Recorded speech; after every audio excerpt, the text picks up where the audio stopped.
Welcome to the Sellernomics podcast, where we share valuable tips and information in the Amazon and e-commerce space. Each week, we deliver the best interviews with some of the top Amazon personalities in the industry to help you grow your business. Today's episode is brought to you by GETIDA, the global leader in FBA auditing and reimbursements. Get $400 in free FBA reimbursements at getida.com/Sellernomics. And now, here are your hosts, Rob Stanley and Lisa Kinski. Hey everybody, welcome to today's episode of Sellernomics. My name is Lisa Kinski and I'm joined by my co-host Rob Stanley. And today we have a very exciting guest. You guys probably already know her from the industry. She works closely with Carlos Alvarez. That's how I was introduced to her, but she has her own company called ScaleWave. And we're speaking with her today about Evergreen PPC campaign strategies for Amazon. And I'm curious if that's even possible with all of the changes that happen on Amazon all the time. So very excited to bring to the stage Noemi Bolojan. Noemi, how are you today, dear? We're so excited to have you. I'm doing fantastic. Thank you so much for having me on the show. This is amazing. Let's do it. Let's do it. Absolutely. So like we said, you're from ScaleWave. We're talking about PPC and Evergreen campaign strategies. I mean, yeah, let's just start from that. Is it even possible? And, you know, with all the changes that have happened on Amazon, I don't know, every day, past 6 months, past 2 years, like, is an Evergreen strategy even something that's possible? Love the question. And the answer is 100% yes. Okay. The reason behind is you might think of Evergreen, or you might think of Amazon as this ever-changing stuff, right? But still, even if it's ever-changing, it still needs to have its pillars somewhere. So the main core basics, fundamentals, those cannot change, right? So this is why I'm saying that these campaigns or these strategy types are evergreen, because Amazon in 2000 and Amazon in 2023, it still has its core. It's just like it's evolving, right? So that is the reasoning behind Evergreen, because what worked even like years ago, it's still working now. So that's the reasoning behind. So let's talk about those pillars then. I think that's the great first place to start. What are the pillars, and how do sellers begin building them? 100%. So I think it's really important to first take a step back and understand what the pillars are, when do they apply, and who should apply them, right? First off, for me personally, it's going to be very important to whatever I am first learning to simplify it as much as possible. And today during this episode, that's exactly what I would like to give. As simple as possible, explain what the pillars are, who should apply them, and when should they be applied. First off, most important thing, when you're starting a brand new listing, probably you would not even think of the fact that your listing just started to, it's a blip on the Amazon system, but for whoever is already on the platform, you just became their competitor, and you became not only their competitor, but the weakest link, right? So this is why starting with that mindset, the first pillar is going to be protecting campaigns. So the first one is to protect. Basically, you would protect your own brand name, and you would also protect the most important thing on Amazon that you can have is your own real estate, your own listing. Because on your own listing, be aware that if you're just brand new as listing and brand new as product on Amazon, probably for the first 24 hours, maybe no one would notice you. But as I was saying, probably you're not the only one selling that one product. So your competitors, I mean, I know that I do this whenever someone new comes on the platform, whoever are selling within my niche, I'm just going to discover who they are and going to target their listings as well. So far, does it make sense? Yeah, it does. I'm interested to learn more about, though, how that ultimately benefits the seller. Because in my mind, you know, never having been a seller, if you're targeting these smaller listings where there's not really a lot of eyeballs on them, I mean, if they're brand new, they can't have significant ranking.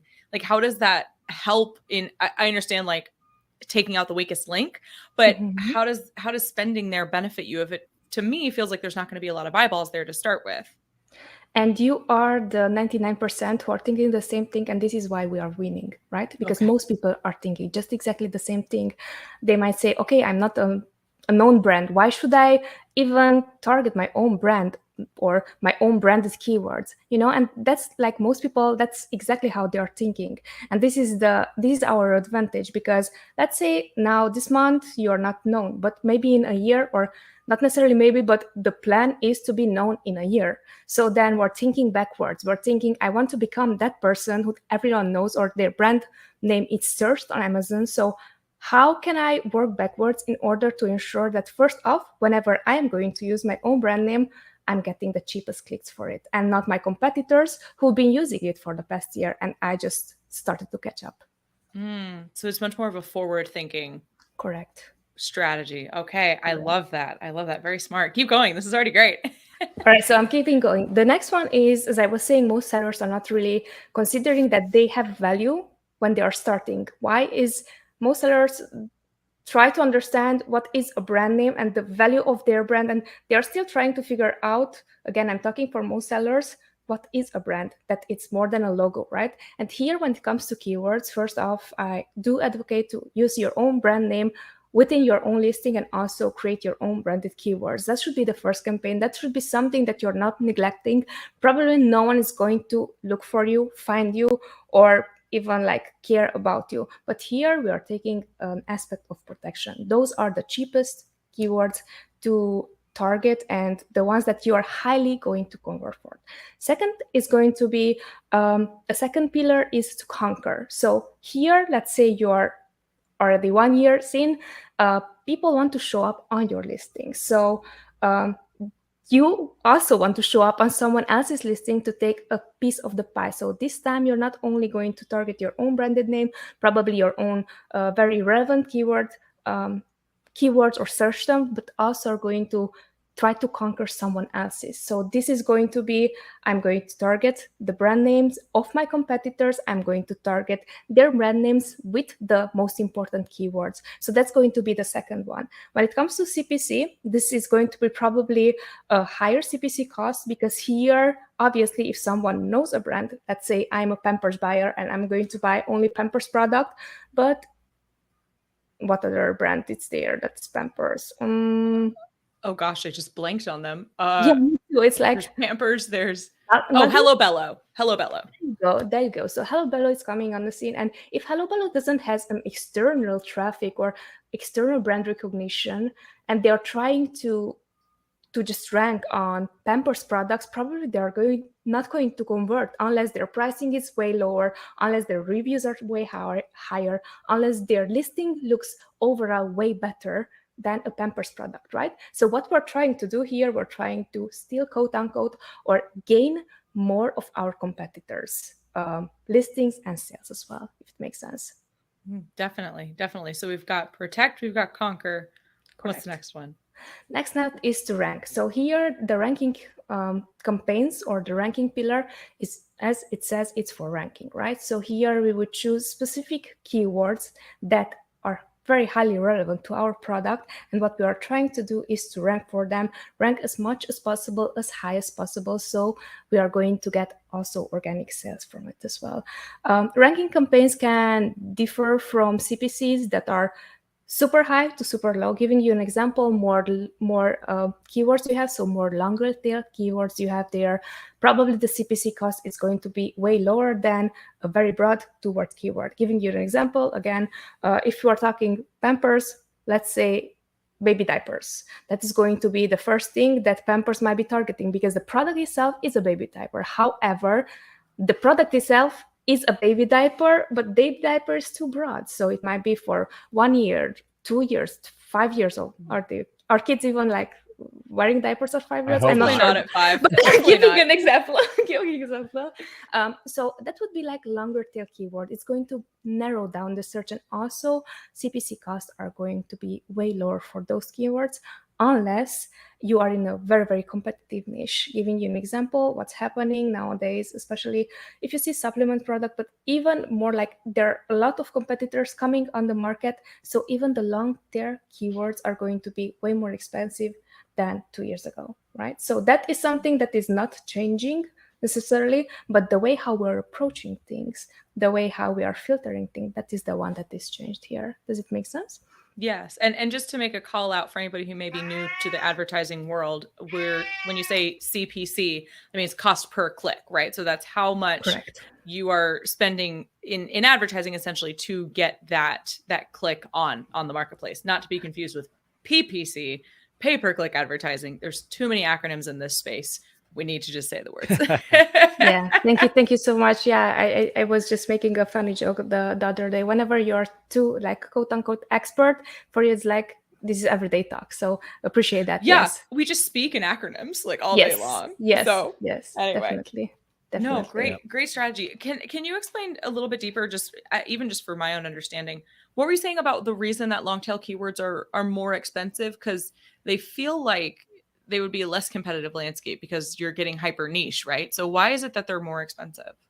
Only because of competition. So usually what we are doing is we're looking at broad. Broad is the most expensive. Nicher you get, more long tail you get, becomes less expensive. However, when you are in a very competitive niche, when everyone is targeting the specific keyword, the broad keyword, they're also figuring out the same strategy that you're using. So more longer tail keywords are going to become even more expensive. This does not mean that if you're in a niche that is like, let's say, not so well known, and there are like maybe 5 competitors there, their long tail keywords are going to cost way less. But whenever your niche is going to become competitive, even the longer tail keywords are going to become more costly, just because everyone thinks just like you, okay, broad is too costly, let's go for longer tail. Did that answer your question? Yeah. Thank you. You just called out. Yeah, you made a really good call out. Thank you. Appreciate that. Yeah, it definitely did. So I think, hold on, we skipped a step here. How many pillars are there that these sellers need to be? There are 5? Okay. There are 5, yes. Okay. So we've done 1, 2, and 3. So protect, conquer, rank. So what is number 4? Number 4 is going to be dominate. And dominating basically is ranking, but here you're not necessarily looking at ACOS. Here you're looking at, I want to rank for this keyword. I want to have top placement for this keyword. So I am okay to pay more now to see if those sales are going to convert into organic sales. And then if they do, I am willing to pay even more and to continue to rank for those keywords. So basically, dominate is rank on steroids, if it makes sense. Rank on steroids. I love that. Well, I want to leave folks on a little bit of a cliffhanger for number 5. So we're actually going to take a quick break and hear from our sponsor, and then we will hear from Noemi about the 5th pillar to the Evergreen advertising strategy on Amazon. So we'll be right back. Did you know that Amazon probably owes you money for FBA reimbursements? Get $400 in free FBA reimbursements at GETIDA.com/Sellernomics. All right, you guys, be sure to head over to GETIDA.com/Sellernomics for that first 400 in FBA reimbursements free. We are back with Noemi Bolojan with ScaleWave talking about that Evergreen advertising strategy on Amazon. So we've got the first 4 pillars now. So protect, conquer, rank, dominate, which is rank on steroids. And then what is number 5?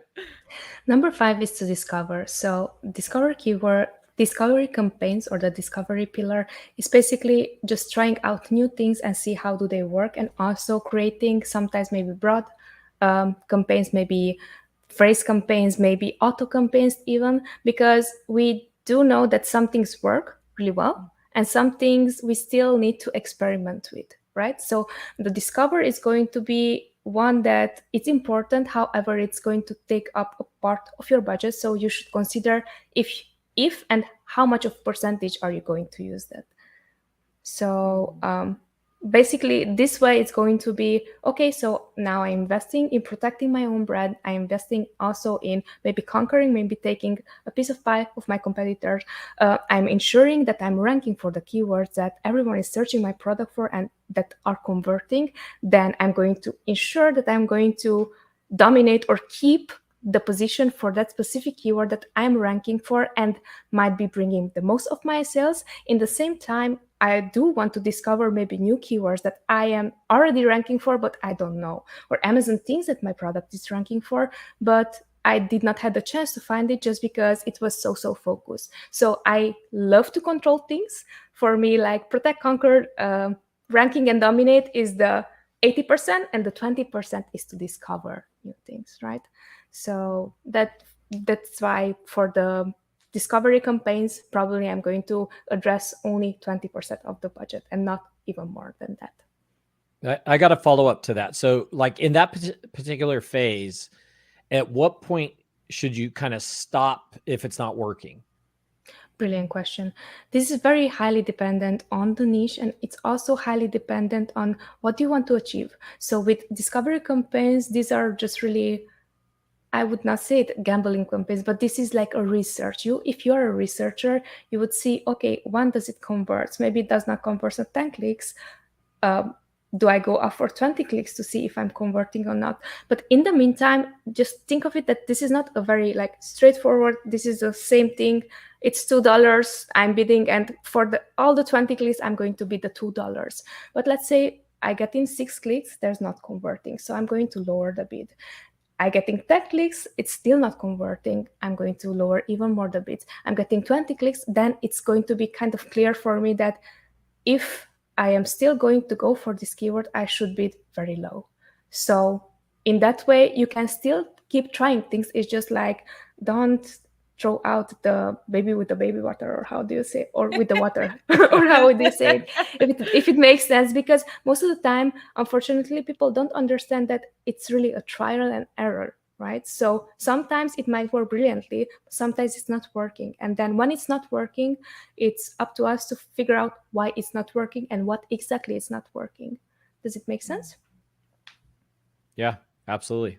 Definitely makes sense. I like to stay away as much as possible from very direct, okay, 20 clicks, stop the campaign, because that's not really the case, right? So if you have purposefully created a budget for experimentation, you should not just throw it away, and you should not throw away all the information that, for example, let's say for you're creating an auto campaign, 20 clicks are happening, but maybe 20 clicks means that each keyword got 1 click. So then 20 clicks is going to become irrelevant, if it makes sense, because then you have 20 keywords, and then you're going to wait. And the idea is to get the cheapest sales at the lowest ACoS as possible, right? With these campaigns especially, right?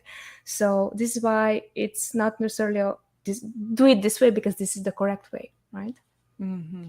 I love this content so far, because I really expected, when you're talking about like an evergreen advertising strategy, I expected more like allocate X number of dollars, this percent of time, and like things much more like that. But I like that it's much more forward thinking and more, brand protection, and saying, just like you said before, okay, I need to advertise on my own brand name, and I need to get those clicks in there, because in the future, once I do get bigger, somebody else is going to be bidding on that, and that's going to make it really expensive. So I love this. So we have the pillars that everybody needs to focus on. What else is important to focus on when creating this evergreen advertising strategy? And is it possible to pivot to an evergreen strategy if you're already been advertising for a while, or are there different components? Tell us about that. 100%. So I think that at this point, it's just like kind of everyone is doing one of these. They are just not aware of it. And the reason why I wanted to strategize is to like, I'm a very visual person. For me, it made no sense. I'm doing this. And I learned all the cool tricks and tips and whatever, but I didn't have the foundations. So now I think our audience, our listeners, what they are going to learn during this podcast is really understanding the foundations, because based on these foundations, based on these 5 pillars, everything what you already have within campaigns, they classify somewhere. It just right now comes down to you to understand what are you doing. And even if you have an agency looking through your campaigns and doing all those stuff, for you to understand what are they doing, right?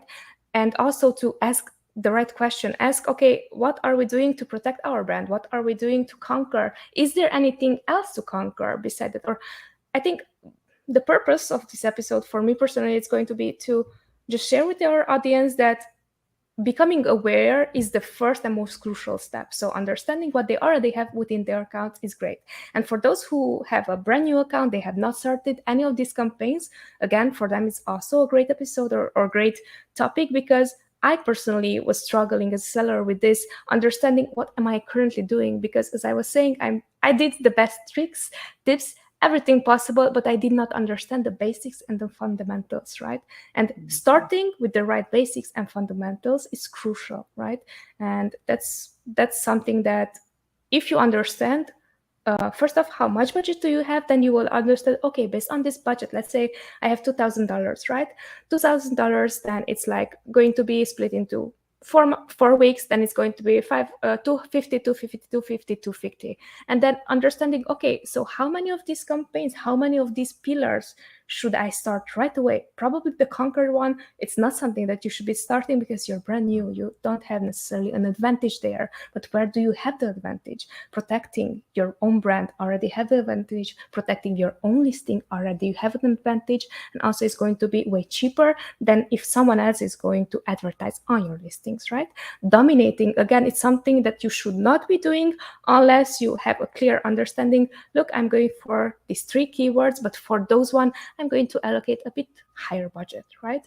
And then basically just understanding how to grow, right? Where do you want to be? And then understand, okay, I want to have, let's say, $10,000 sales. This is $2,000 budget that I'm allocating. Is that even realistic with whatever I want to do, right? So yeah, I really hope that explaining the steps, the fundamentals, and these processes is going to be really helpful also for your audience, because I know for me personally, it was very, very helpful. It's really the light understanding, hey, this is how it works. And then everything else that is strategy that can be applicable, it's within these 5 pillars.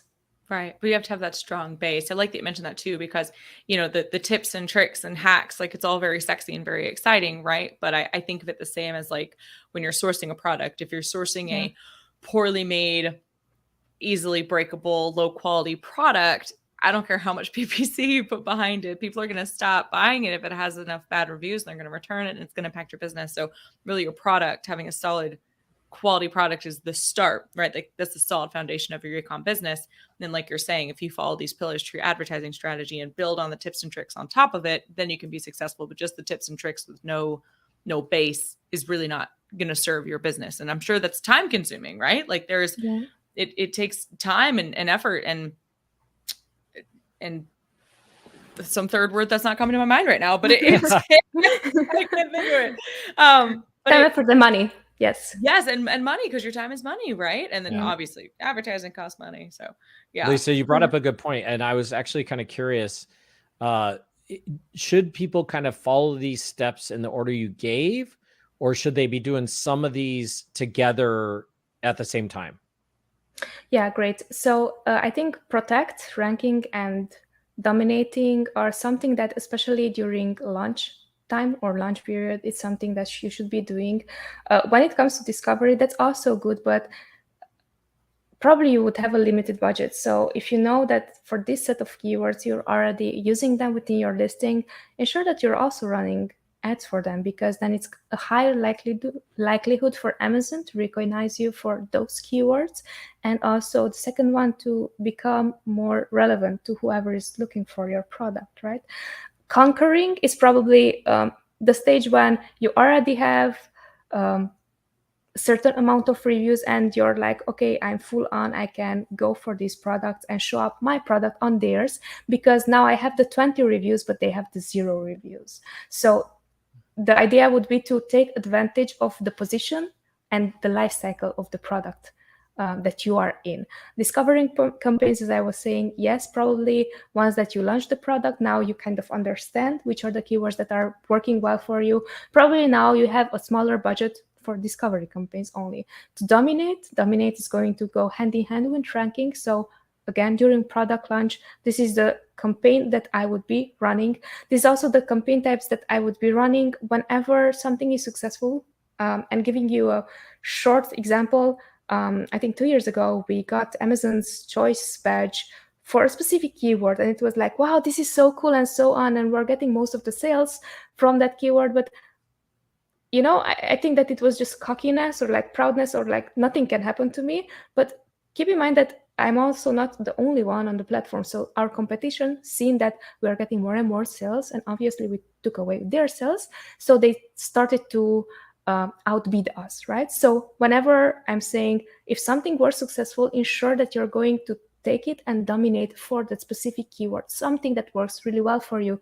Because again, it's really Amazon, as a customer, it's really nice to be on Amazon and so on. But as a seller and as a product on Amazon, it's really everyone's competing for your customers' attention, right? Mm. So this might have been a bit long answer to what you were saying, but That's okay. First, I would start with protecting, then ranking, then dominating, especially during product launch phase, then ensuring that I'm going to conquer as I get more and more reviews, and then discover as well. Yeah. What about, one of the things I didn't hear you talk about, and maybe it's not relevant, is what about external traffic? How does that come into play? Because sometimes you can, use social media as kind of a free way to drive some of the traffic to your listings. Does that play into any of these steps that you were mentioning? Yeah, so actually, these 4 or 5 pillars are applicable to external traffic as well. I would strategize them in that way as well. Okay, I want to protect something, so I'm going to run my own brand name. Let's say if I'm running Facebook ads with my own brand name, or if I'm running Google ads, because Google is kind of like similar to Amazon, I would run for my own brand name, because again, if I am not running the ads, someone else will run them. So I can. This is why it's an evergreen strategy. It's applicable to not only Amazon, but like all over the place where you can run ads, right? Mm-hmm. Yep. That makes sense. So, absolutely. Yeah. Wow, Noemi, this is such good stuff. I want to give you an opportunity before we transition over to ScaleWave to give any other great nuggets of info when it comes to the Evergreen strategy before we start talking about how you specifically can help sellers. What else is it that they need to know? Sure thing. So as I was saying, I think at this point, it really comes down to you at the type of seller, level of seller that you are, how knowledgeable you are about Amazon PPC advertising. But first off, now that you listen to this episode, to understand, okay, where do I fit on that scale? Because once that you understand where do you fit on the scale, then you will know, okay, which are the things that I have not looked into and I should be looking into, which are the things that I am doing well already, and congrats to me that I nailed those things, and which are the things that now that I learned, how and when am I going to apply those things, right? So auditing your account to see where you're doing certain things, saying, okay, what in my process am I currently implementing, that aligns with this, and where are my kind of deficiencies? Exactly, because most of the time, like we are living in this age of FOMO, we are trying out new things. We were talking about tips, tricks, and hacks, and so on. We are trying out so many things, but the thing is that if we don't have a core, and if we don't step back and realize where we are, what are we trying to do, we always are going to work in reactive mode, and always are going to be firefighters. So what happened, and most of the time you will I'm also being, I don't know, shocked sometimes when I'm opening up a new account and see how many things they got wrong just because there was no foundations there, right? There was just oh, let's try it and see if it works, if not, right? So in the meantime, I would like to provide also a structure so you can become free, if it makes sense, because most of the time you're not able to try out new stuff just because you are not constraining yourself enough and understanding enough what is currently going on. If it's nothing going on, then feel free to create your own world, experiment within these pillars as well. Mm-hmm. I wonder if maybe as you're diving into these accounts and you're saying how did you make sales when these foundations are missing, or surprised by the mistakes that you made, if that's just because we had so many sellers come into the market and started selling on Amazon during the pandemic, during COVID, and they were still successful regardless of not having these solid foundations because of the need for online sales. I bet that has a lot to do with it. And now, as of course, everybody still depends on e-commerce and is ordering from Amazon a lot. There's definitely people back in the stores and back in real life. So it's becoming more important now for these new emerging sellers to become more sophisticated, like you said, and let's break it down to the basics and get these more sophisticated strategies, and then, do the fancy stuff from there. Correct. And it's funny that you say these are not sophisticated things. It's just as Amazon evolves, as the algorithm evolves, as competitions are coming in, they're just doing more of this stuff. But 4 years ago, you created an auto campaign with all 4 targets there, and it worked, But right now, the same strategy is not going to work the same, because imagine the number of sellers coming in, and they just picked up more sales and more sales and more sales. So this is not something new actually, or something sophisticated. It's just like understanding, like, okay, you eat a food and then you go home and like, okay, what are the ingredients? And these are the ingredients. It's just like some of them have been there for a longer time. Some of them are more new, like the ranking campaigns or conquering campaigns, right? But they were still there. It's just now you know how to put a name and how to brand them and how to define them. If it makes sense. Absolutely. Well, Noemi, thank you so much for all this incredible content. I want to hear more about ScaleWave and how you guys help sellers. And maybe if you could give us an outline of what an ideal client would look like for you guys, in case somebody is listening to this and says, wow, Noemi knows her stuff, I want to work with her. So if you can give us a rundown, that would be great.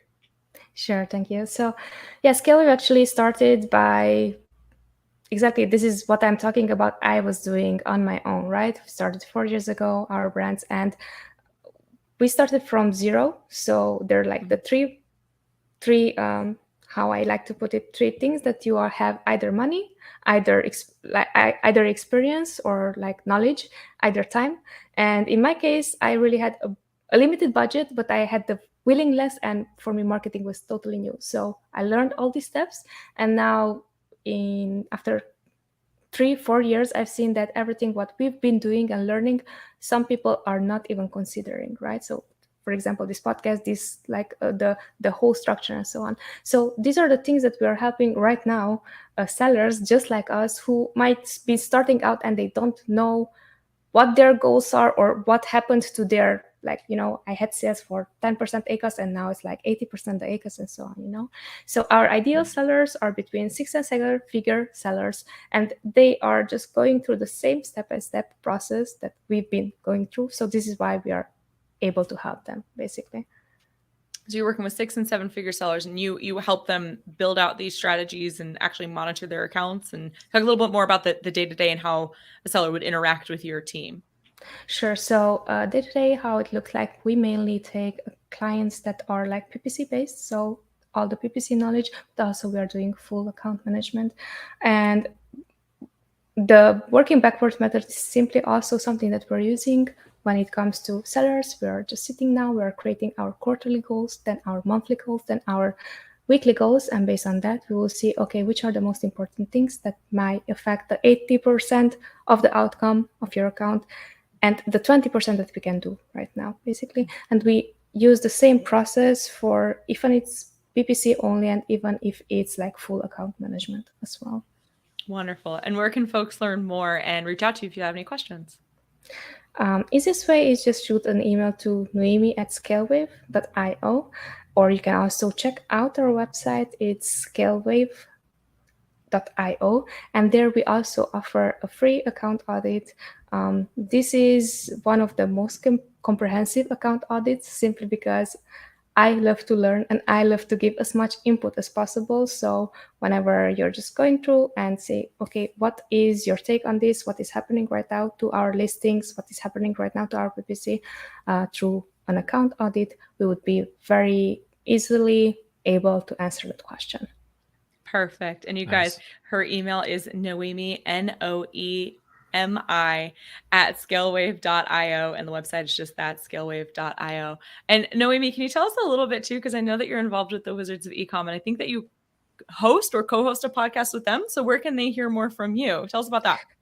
Sure. So we are actually almost 300 episodes in. It's called Wizards of Ecom podcast, together with my co-host / host, Carlos Alvarez. He has his own episodes. I have my own episodes. We are coming from different perspectives. You can listen to the podcast itself basically on all main channels, but easiest to find us is Wizards of Ecom /podcast, and there you can listen to all our episodes. We also have episodes in Spanish by Stefano Gasperini and also Alexei Lil. So they are doing similar topics to ours, but they are in Spanish. None of our episodes are the same episode, so everyone has their own take and their own guest.